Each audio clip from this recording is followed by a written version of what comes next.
What's going on, guys? Justin with Z1 Off-Road. Today we got a fun and quick, easy install for you. We're gonna be enhancing Joel's rack on his Xterra, affectionately known as a boob light. So we're gonna do a boob job today. These will come on the Pro-4Xs or the off-road trim levels with the factory light fairings. So first thing what we're gonna do is we're gonna remove the fairing itself. Real quick, easy install. It's gonna start with a T30 Torx bit. What we're gonna do is just remove the light fairing first, and then we're gonna show you how to put everything together on the table. You wanna make sure to use hand tools only. You can zip them out with the automatic ratchet afterwards. You wanna do all the loosening and tightening with a hand tool, just so you're not spinning these riv nuts out in your roof. So now we're on top of the Xterra. We have 6 T30 Torx heads here.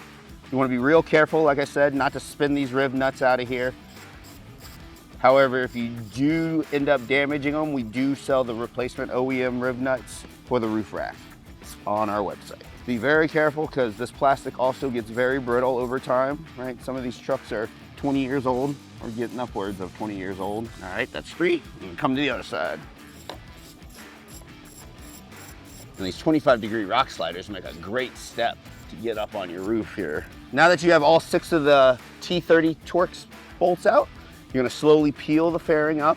Be careful here. There is a plug that is wired into the harness if you already have the factory light. And then be careful with this rubber weather stripping because there's no replacement for that. All right, so you have a harness up here with a simple click and pull harness, flathead just in case. So here's your factory fairing. You see, it has your magnetic light covers and then it has your brackets. So if you join me on the table again. All right, so now that we have the factory light fairing off the vehicle itself on a table, nice and easy to work on here, there are gonna be 9 T25 Torx heads. We have 3 along this top here and then 3 holding each one of the lights on themselves. So like I said, be very careful. This old plastic gets very brittle over time.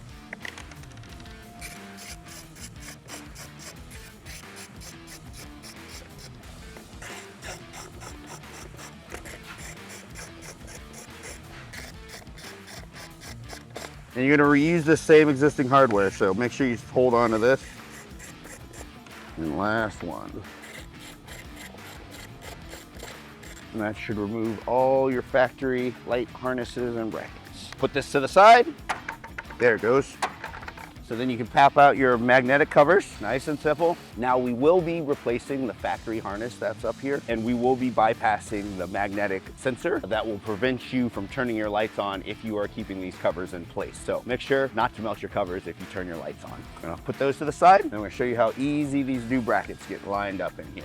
As you can see, these brackets line up in the existing factory locations and gives you the option with our universal mounting system to be able to run your choice of whatever type of lights you want. We have kits for the Baja Design Squadrons. We have them for the Morimoto 4Bangers or whatever 4-inch light pod of your choosing. You also have the option to purchase integrated pigtails for a factory fitment, and we're gonna show you how those get wired up today too. Pull out our 4Bangers as the DT connectors are ready. Like I said, we sell the pigtails for whatever option you choose. We have their mounting brackets, hardware that come with the lights, Morimoto brackets. Mount these lights, find the correct orientation. We have these lights. Now this process will be different for whatever light you choose, but still kind of the same. You're gonna mount your light to the actual brackets they come with, if they came with them. So we're just gonna lock these into their factory brackets first, and then we'll mount them to our brackets. So the factory lights come with a little adjustment screw to get them straight and angled wherever you want them pointed. Now with our brackets, you're just gonna have to angle them yourselves before locking it all in. We got the light on the bracket itself, just like how they come from Morimoto. These will get mounted to the actual brackets themselves. So that's how your bracket will mount in your light fairing. And remember, this is upside down. So this is how this will have to go. Pass it through here, just to make sure I'm lined up properly. Gonna run through here, and the nut. So now we're just gonna tighten the Morimoto bracket onto our bracket. Get everything snugged up. We're gonna get everything lined up. So now we've got the 4-banger mounted to the Morimoto bracket. We just mounted the bracket from Morimoto to our bracket, and then it's just gonna sit right in place using the existing factory hardware, using those T25s again. Again, be careful, only use hand tools on this process here. Some of this hardware has gotten a little crusty over time.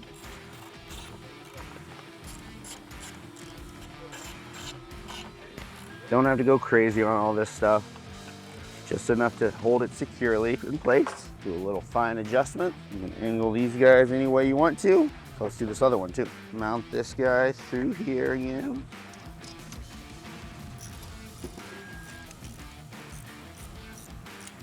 All right, get it somewhat in the center. And again, sits right flush down on the factory hardware. And a little torque down. Again, not too crazy tight. Get this adjusted and centered. Cinch those down.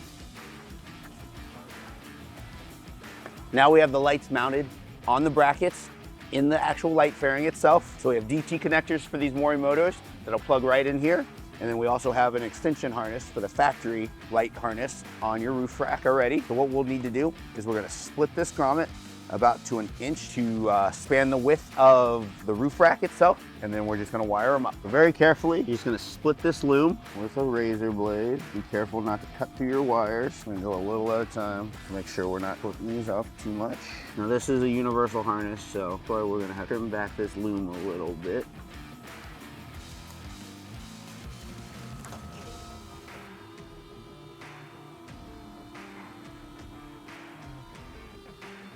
Now, I have enough wire to where we can span the entire gap. Quick and simple, we're gonna take the end off here using any wire crimper you have.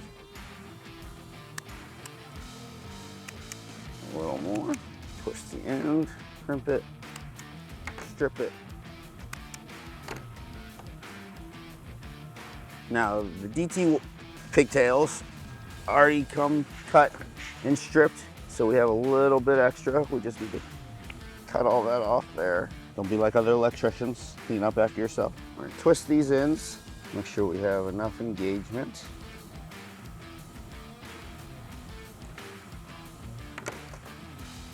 Don't go too long. We won't provide these, but we have little crimp connectors and some heat shrink that you'll need when you're wiring this up yourself. And then it's pretty simple. Red to red, black to black. I'm gonna slide the heat shrink on first so we don't forget that. Might as well do that to all of them just so I don't forget. Heat shrink on, stick it in our tool. Now our handy dandy crimper in there. Give it some pressure and squeeze it. Give it a little test tug. We're good to go. You just got to do that 4 more times. And then put it in there, stick her on there. Give her a good squeeze and give her a tug. So, we've already done this side here. I'm gonna do the same thing on these ones. They're in there. I got my heat shrink on the other side.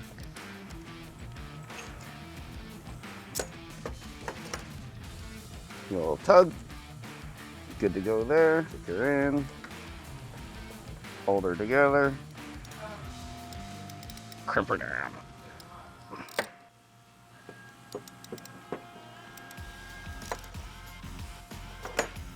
Tug. Black to black. Give her a tug. And then now we just need to get the heat gun. All right, give that a second. We're gonna let that heat gun warm up a little bit. Sure, we got our connections in place, that they're good and snug. Shrunk. Careful not to melt it. Give it a little spin. Sweet. Heat gun off. Let it cool down, and we're connected. Now, these DT connectors, simple plug and play. Go right into the Morimoto lights, and then this just gets plugged into our factory harness. Now, before we do anything, I'm gonna set this on there and make sure I got my alignment on my lights correct before I cinch everything off. Simply, we're just gonna place it on top. All right, whoa. Take a step back, make sure everything is aligned and even. So after our test fit, I just made sure that the lines were pointed in the right direction, that they're angled properly, and then I just took it back off, cinched all the bolts down, just so when Joel is off-roading, it's not just gonna be bouncing around on the trail, changing his light beam. Again, these things don't need to be super tight. Give them hand tight and then give them like a corner turn. Do the same thing on this one.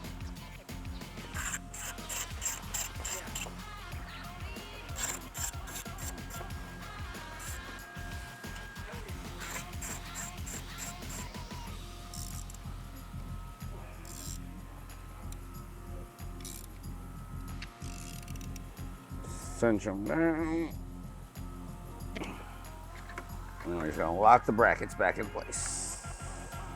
All right, so now that those are all connected, set back in place where we want them, we're just gonna wire these DT connectors to the Morimoto lights. And then we're just gonna probably need a zip tie. We're gonna clean all this up, zip tie this harness together, and then it just gets plugged right back into the factory location. I'm gonna detail this car now. While we got this thing off, as you see, a lot of leaves and every junk gets stuck up in here. So we're just gonna vacuum this out for Joel.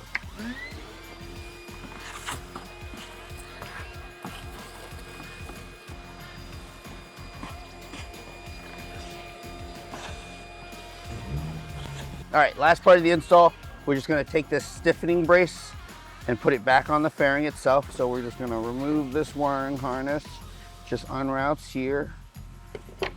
Take a pair of needle nose pliers, push this little connection back in together. It should just pop right out. That's where that goes. The stiffener piece will align itself right back over here. All right, so we'll stick the stiffener back on using the 3 factory T25 hardware. This will just keep this light fairing nice and rigid, keep it from rattling around up there or having any additional wind noise. Snug it down a little. And we're actually gonna use this stiffening harness to zip tie. Clean up the zip tie in, just so when Joel needs to get up here in the future, he's not gonna slice his arm up. We got our wiring zip tied together to keep it all nice and organized. We have our pigtail to plug right into the factory plug harness, and she's ready to go back on. We're gonna gently place her down and make sure not to damage any of the weather stripping. Make sure we got her lined up.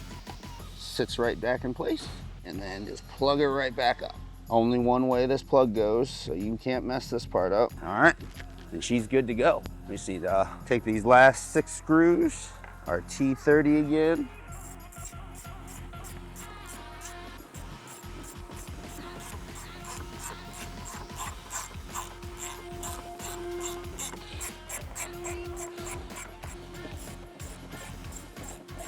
Again, not too crazy tight, just enough to keep it secure. You don't want to spin these rib nuts in here. Works with the factory switch still. Now you can flash people with your boob lights. Looking to enhance the light output on your roof rack? Shop now at z1offroad.com today.